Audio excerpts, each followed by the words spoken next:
গতকাল আমরা মার্কেটের মধ্যে ভালো সেলিং দেখলাম। নিফটি তার সাইকোলজিক্যাল লেভেল 25,000-এর নিচে ক্লোজ দিয়েছে।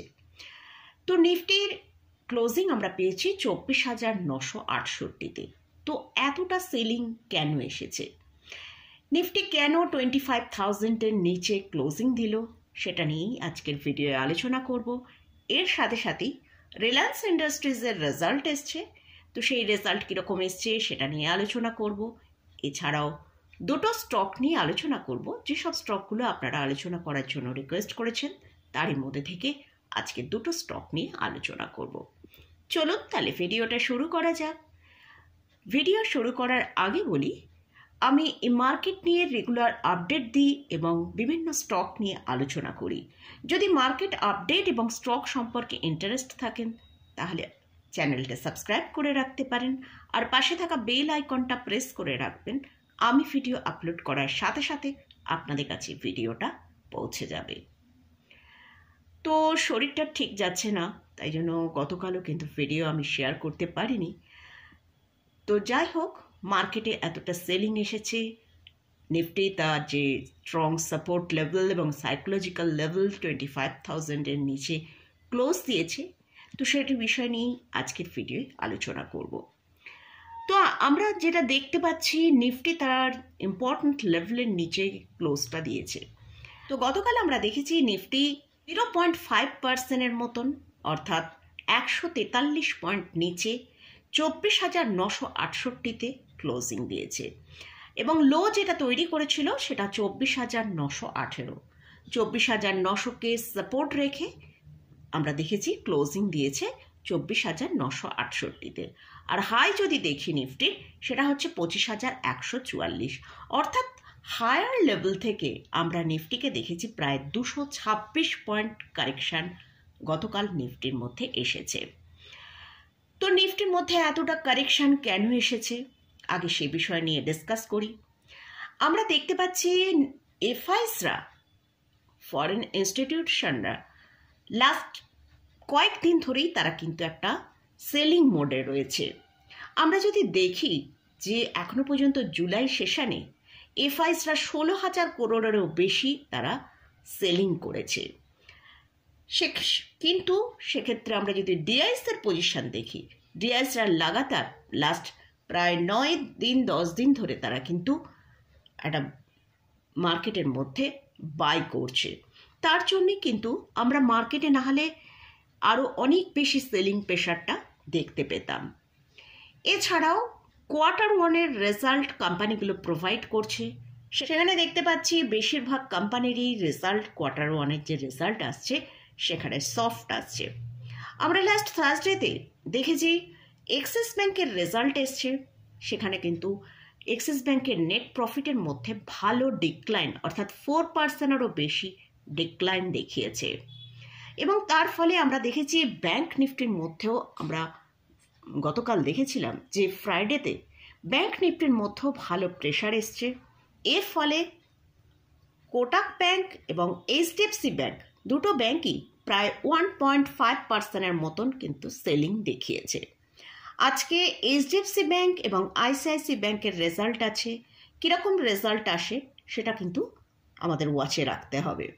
আইটি সেক্টরের দিকে ফোকাস করি, সেখানে আমরা দেখেছি যে টিসিএস, এইচসিএল টেক এগুলো একটা লার্জ ক্যাপ স্টক, এদেরও কিন্তু এবারে যে কোয়ার্টার ওয়ানের যে রেজাল্ট এসছে সেখানে কিন্তু রেজাল্ট খুবই সফট এসছে, যার জন্য কিন্তু শেয়ার প্রাইসের মধ্যেও আমরা ভালো ডিক্লাইন দেখেছি এবং সেটা মার্কেটের ওপরও কিন্তু একটা বড় ইম্প্যাক্ট পড়ছে। এইসব বিভিন্ন কারণের জন্যই মার্কেটে আমরা এতটা সেলিং দেখতে পাচ্ছি।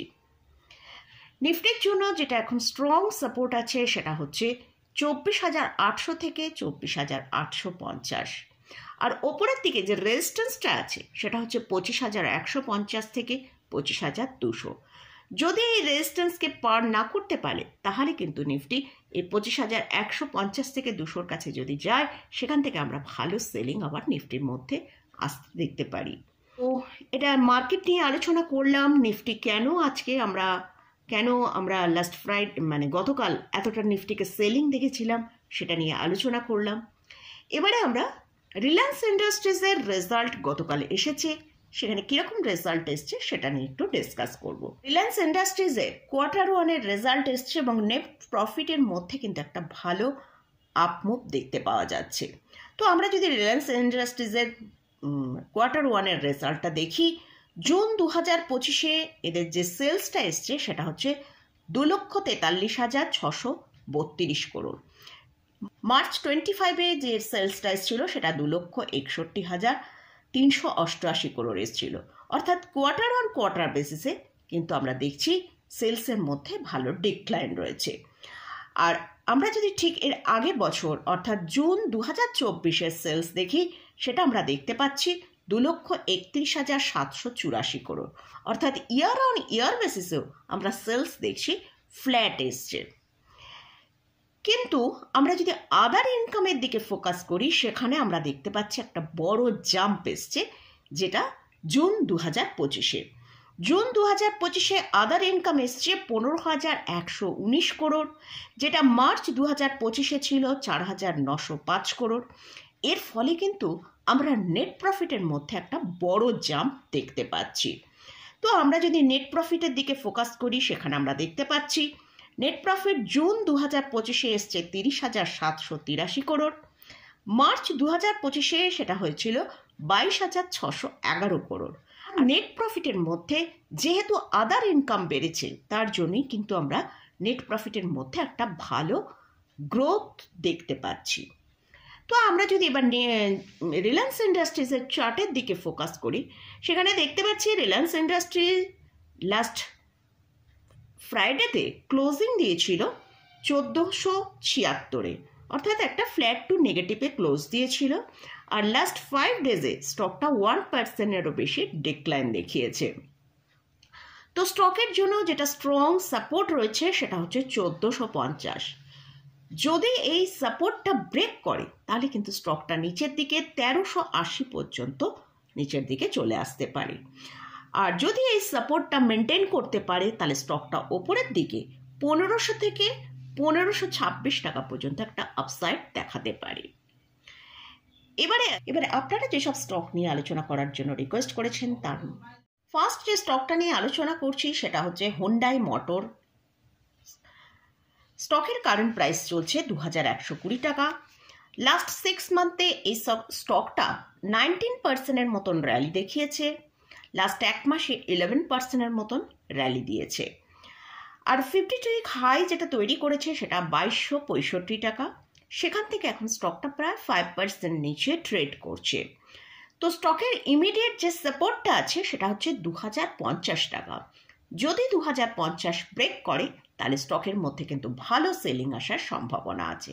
আর যদি এই সাপোর্টটা মেনটেন করতে পারে, তাহলে স্টকটাকে আমরা ওপরের দিকে 2,200 টাকা পর্যন্ত আপসাইড দিতে দেখতে পারি। নেক্সট যে স্টকটা নিয়ে আলোচনা করছি সেটা হচ্ছে ক্যাম্পস। স্টকের কারেন্ট প্রাইস চলছে 4,211 টাকা। স্টকটা তার হায়ার লেভেল থেকে প্রায় আমরা দেখেছিলাম 44% ডিক্লাইন দেখিয়েছিল। সেটা প্রায় যে লোটা করেছিল সেটা 2,950 টাকার কাছে একটা লো তৈরি করেছিল। কিন্তু সেই লোয়ার প্রাইস থেকে একটা স্টকের মধ্যে কিন্তু ভালো র্যালি আমরা দেখতে পেয়েছি। তো স্টকের জন্য এখন যেটা ইমিডিয়েট সাপোর্ট রয়েছে সেটা হচ্ছে 4,000 টাকা। তো এই সাপোর্টটা যদি মেনটেন করতে পারে, তাহলে স্টকটা কিন্তু ওপরের দিকে 4,500-র কাছে একটা রেজিস্ট্যান্স আছে, তো সেই জায়গা পর্যন্ত আসতে পারে। তবে যদি রেজিস্ট্যান্সকে পার না করতে পারে, তাহলে কিন্তু স্টকের মধ্যে আবার সেলিং আসার সম্ভাবনা আছে। তো মোটামুটি এইসব স্টক নিয়ে আলোচনা করলাম। এই স্টকে এবং ইন্ডেক্সে কোথাও কোনো রেকমেন্ডেশন নেই, জাস্ট এডুকেশনাল পারপাসে আপনাদের সাথে আমি ভিডিওটা শেয়ার করলাম। যদি কোথাও কোনো পজিশন নিতে চান, তার আগে ভালো করে চার্ট অ্যানালিসিস করে নিয়ে তারপরই পজিশন নেবেন। তো মোটামুটি আজকের মতন ভিডিওটা এখানেই শেষ করছি। ভিডিওটা যদি ভালো লাগে অবশ্যই লাইক করবেন, শেয়ার করবেন, সাবস্ক্রাইব করবেন। ধন্যবাদ।